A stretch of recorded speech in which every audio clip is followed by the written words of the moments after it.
Hola gurises, ¿cómo andan? El propósito de este video que les traigo es hacer una síntesis del texto del COVID que trabajaron la semana pasada, titulado Escuela y Ciudadanía, ¿sí? Del libro Pedagogía del Aburrido. ¿Cuál es mi idea con este video?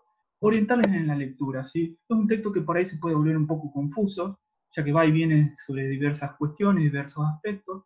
Por eso la idea es esclarecer un poco el contenido de este texto con este pequeño video. Espero que sea corto y les resulte productivo. Vamos a compartir pantalla para que puedan ver lo que les voy mostrando. Bien, acá como pueden ver, ¿sí? Pedagogía del aburrido, Escuela y Ciudadanía de Ignacio Leucovi. Bien, Leucovi va a partir diciendo, preguntándose en realidad cuál es la situación de la escuela hoy en día, ¿sí? Y para eso él va a tener que explicar qué son las instituciones y qué subjetividades instituyen en las personas, ¿sí? Primero va a partir diciendo que en toda la sociedad, todo lo que existe en la sociedad, se encuentra bajo la hegemonía de una institución, que es el Estado nacional, ¿sí? El Estado-nación. Pero a su vez, en las sociedades existen otras instituciones, como son la familia, la escuela, la fábrica, el hospital, el cuartel, prisión y otras instituciones además de esas, ¿sí? Estos son algunos ejemplos. Toda nuestra vida social e individual se desarrolla en estas instituciones, ¿bien? Que son instituciones disciplinarias. ¿Por qué? Primero, porque nos vigilan, ¿sí? Buscan normalizarnos, ahora más adelante voy a explicar qué es eso, y también establecen exámenes para poder determinar el éxito o no de este proceso de normalización. Bien, a su vez, estas instituciones están contenidas, respaldadas por el Estado Nacional, ¿sí? Que funciona como meta institución. ¿Qué hace esta meta institución con las instituciones? Las ordena, las organiza, les fija una dirección, una función, le da una coherencia y además las articula. Deleuze va a llamar a esta articulación entre las diversas instituciones como relaciones analógicas. Bien, entonces, la familia se va a vincular tanto con la escuela como con la fábrica, como el hospital, la escuela también se va a vincular con las diversas instituciones, ¿sí? Y esto lo que van a crear es una subjetividad disciplinaria. Cada una de estas instituciones va a crear subjetividad disciplinaria. Bien, ahora, estas relaciones analógicas lo que permite es que cada institución opere sobre las marcas que forjaron o que dejaron las otras instituciones sobre nosotros. ¿Qué quiere decir esto? Que la escuela, por ejemplo, va a operar sobre todos los conocimientos y saberes que nosotros traemos desde la familia, ¿sí? La fábrica va a operar sobre los conocimientos y saberes que traemos desde la escuela. Y así sucesivamente, todas las instituciones van a operar, ¿sí? Sobre las marcas que dejan las otras instituciones sobre nosotros. Entonces, cada institución no parte de cero. ¿Se entiende? Eso lo que les asegura es la eficacia del disciplinamiento. Va a dar como resultado al ciudadano. Nosotros cuando transitamos por estas instituciones, principalmente por la institución familia y la institución escuela, nos convertimos en ciudadanos. A su vez, el Estado-Nación nos educa, ¿sí? Para crear una conciencia nacional. ¿Para qué? Para poder delegar soberanía y elegir representantes. Recuerde que nosotros poseemos una soberanía, pero que no la ejercemos, ¿sí? Sino que la delegamos cuando elegimos representantes. Ahora bien, al conjunto de estos ciudadanos, ¿sí? Todos nosotros somos ciudadanos, al conjunto de estos ciudadanos nosotros lo llamamos pueblo. El tema es, ¿quién es pueblo y cuántos pueblos hay? Esta pregunta puede parecer sencilla para algunos, quizás no tanto para otros, pero es el gran problema con el que se enfrentaron los estados nacionales desde finales del siglo XVIII, durante todo el siglo XIX y principios del siglo XX. ¿Por qué? Porque no es un tema tan sencillo, no es tan sencillo saber quiénes pertenecen al pueblo, ¿sí? Quiénes pertenecen a una nación y quiénes no. Quiénes no. ¿A quién dejamos adentro? ¿A quién dejamos afuera? ¿Sí? No es tan fácil establecer esa diferencia. Entonces, ¿qué hicieron los estados nacionales para poder definir quiénes están dentro de una nación y quiénes están fuera? Primero, se apoyaron en la historia como institución, ¿sí? En el discurso histórico. A partir del discurso histórico, ¿sí? A partir de la producción de los historiadores, ellos establecieron como vínculo en común que tenemos todos un pasado en común, ¿sí? Es decir, nosotros somos nación porque tenemos un pasado en común, ¿sí? Eso es lo que establecieron a partir del discurso histórico, ¿sí? Entonces, el discurso histórico, la historia como institución, establece un pasado en común. Todas aquellas personas que tengan un pasado en común son una nación, por más que en la realidad no sea así, ¿sí? Es el discurso histórico el que construye esta idea de que hay un pasado en común. ¿Se entiende? Ahora, una vez que se crea este pasado en común, se logra un lazo social entre las personas. Bien, a partir de que se logra este lazo social, las instituciones van a cumplir dos objetivos. En primer lugar, van a producir subjetividad, ¿sí? Pero cada institución va a producir una subjetividad acorde a las personas que concentra en esa institución. No va a ser la misma subjetividad que creen en los hijos, ¿sí? Como en los alumnos, como en los presidiarios, como en los obreros. ¿Se entiende? El otro objetivo va a ser el de homogeneizar en espacios de encierro, ¿sí? Todas las personas iguales, vamos a decirlo entre comillas, van a coincidir en un espacio geográfico. ¿Cómo van a lograr esto las instituciones? A partir de la idea del panóptico, ¿sí? Por medio de la observación, ¿sí? Estas instituciones nos van a observar, nos van a controlar, nos van a normalizar y van a sancionarnos cuando nosotros nos desviemos de esa normalización. ¿Se entiende? Van a crear lo normal, entre comillas, pónganlo así. Ellos van a crear esta idea de que hay comportamientos que son normales y comportamientos que no lo son. Cuando nos desviemos de esa normalidad, nos van a castigar. Así funcionan todas las sociedades modernas, ¿sí? Entonces, por primera vez en la historia, los sujetos que son iguales, otra vez lo aclaro entre comillas, van a ocupar los mismos espacios. Es decir, los alumnos normalizados van a estar en la escuela, los trabajadores normalizados van a estar en la fábrica, quienes se desvíen de esta normalización van a estar en hospitales psiquiátricos, en cárceles, que van a buscar corregir esa desviación. ¿Se entiende? Por tanto, el objetivo de esta sociedad moderna, que son sociedades de vigilancia, va a ser el de producir sujetos disciplinados. Nietzsche va a decir que el objetivo de esta sociedad, de la educación en las sociedades modernas, es la de producir empleados útiles y sumisos. Por eso lo va a considerar una educación de opresión y de explotación. Más adelante, pensemos ya en la década del 60, del 70, la función del Estado-Nación como meta-institución que va a respaldar a todas estas instituciones, la va a ordenar, les va a dar una función específica, va a ser desplazado, ¿sí? El Estado-Nación va a ser desplazado por la emergencia del mercado, cuya función, ¿sí? Ya no va a ser la de producir empleados útiles y sumisos, sino la de producir consumidores. Bien, en resumen, bajo la hegemonía del Estado-Nación, todos los estados nacionales se van a basar en la historia y el discurso histórico para producir y reproducir el lazo social.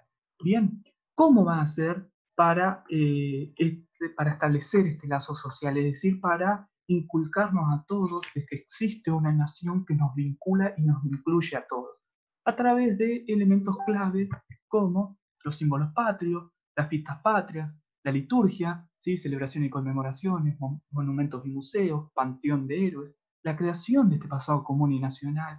Todos estos elementos nos van a estar todo el tiempo recordando de que somos parte de una nación, de que formamos parte de esa nación. Esto nos va a convertir a nosotros en ciudadanos, nos van a enseñar, nos van a inculcar algo que nos convierta en ciudadanos. Ahora, ¿cómo hacemos para alcanzar a todas las personas que viven en una nación, que forman parte de esa nación? A través de la escuela. Y la escuela, a su vez, se va a basar en el discurso histórico. Bien, ahora pensemos concretamente en el caso de la Argentina, para que nos resulte un poco más sencillo de entender el ejemplo.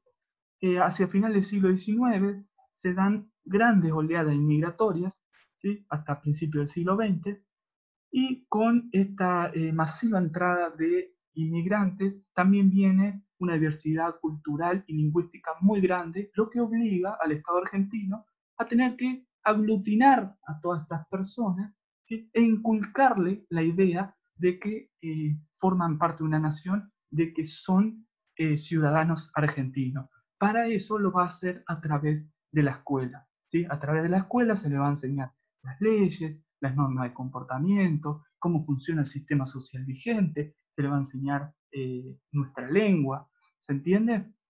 Pero dijimos que la hegemonía del Estado-Nación va a ser desplazada por la emergencia del mercado. Por ende, el agotamiento del Estado-Nación como meta-institución, es decir, como institución que estaba por encima de las demás, que les daba una significación, un ordenamiento, ¿sí? Ahora el Estado va a ser desplazado, lo que va a provocar que todas las instituciones se conviertan en fragmentos sin centro y que a su vez se modifican las relaciones que se habían establecido entre estas instituciones. ¿Esto qué va a provocar? Que ya no tengan normativas compartidas, ¿sí? Que ya no tengan un ordenamiento que les dé sentido, por ende provoca una situación de anomia.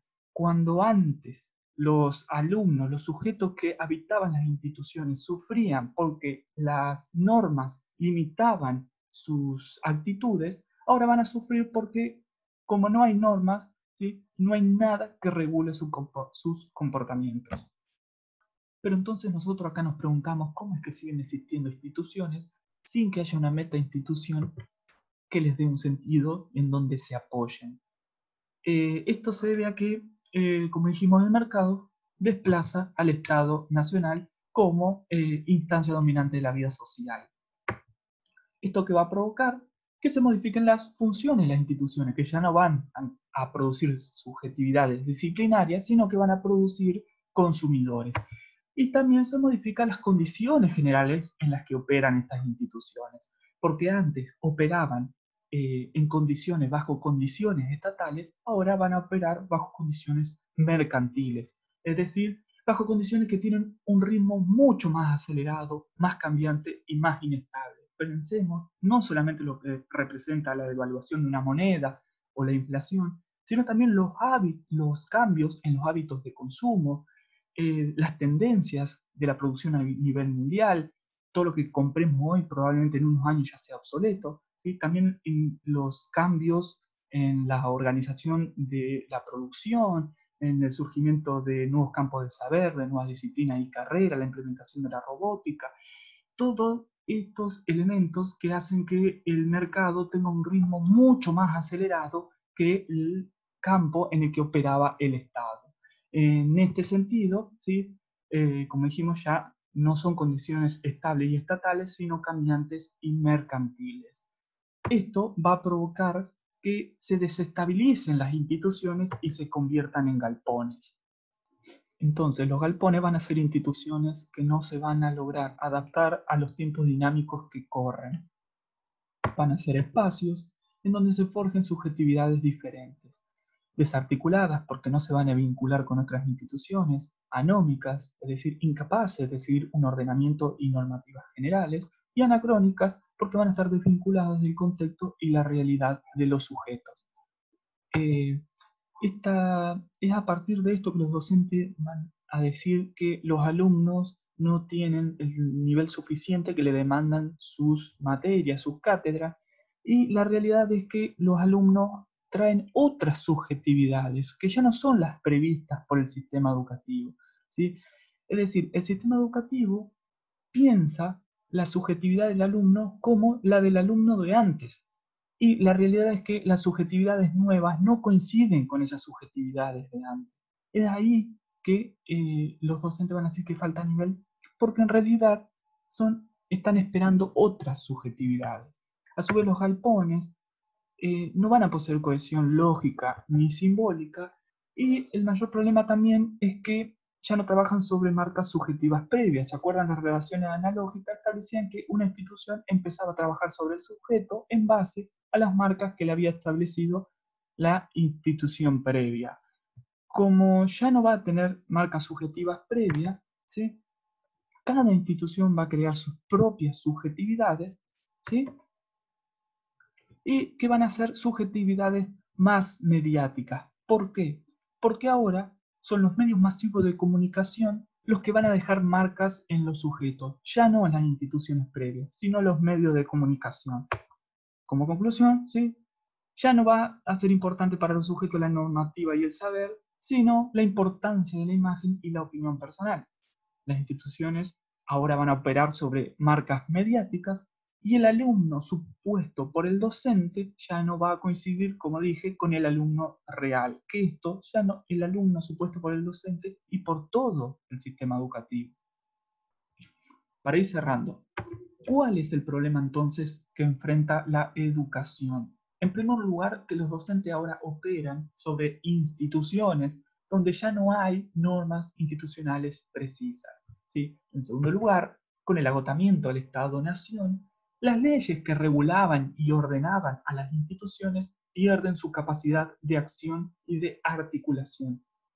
Pero para que las instituciones puedan funcionar, debe haber algo que genere un orden, aunque fuese precario, ¿sí? Esto que se va a generar van a ser las reglas. Cada institución va a establecer su propio sistema de reglas, temporarias y precarias, que van a ser inmanentes a cada institución, ¿sí? Esas reglas se van a aplicar, van a ser reglas de juego que se van a aplicar a cada institución, y esas propias instituciones son las que la van a elaborar. Esas reglas van a ser distintas a cada institución, ¿sí? Por ende, lo que va a dar como resultado es una variedad de situaciones sin articulación, ¿sí? Es decir, cada institución se va a manejar con sus propias reglas. Nosotros vamos a aprender de esas reglas, pero cuando vayamos a otra institución, las reglas van a ser diferentes, ¿sí? Entonces, las leyes al interior de esas instituciones van a poder ser transgredidas, más no las reglas.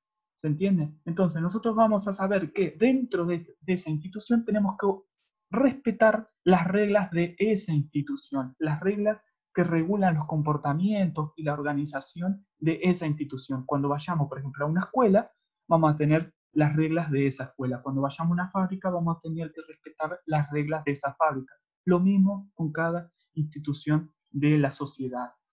Entonces, el problema que los docentes debemos pensar, dice Leucovi, es cómo instituir algo que transcienda la mera organización institucional por medio de reglas, ¿sí? Pensemos en algo que permita articular a las instituciones de la sociedad, que genere subjetividades sin desatender las diferencias individuales, que vincule la formación con el contexto y las necesidades de los alumnos. ¿Sí? Ese es el desafío que se nos presenta hoy en día a los docentes. Estamos ante alumnos que ya no están oprimidos, sino aburridos por el carácter descontextualizado, anómico y desvinculado de la educación.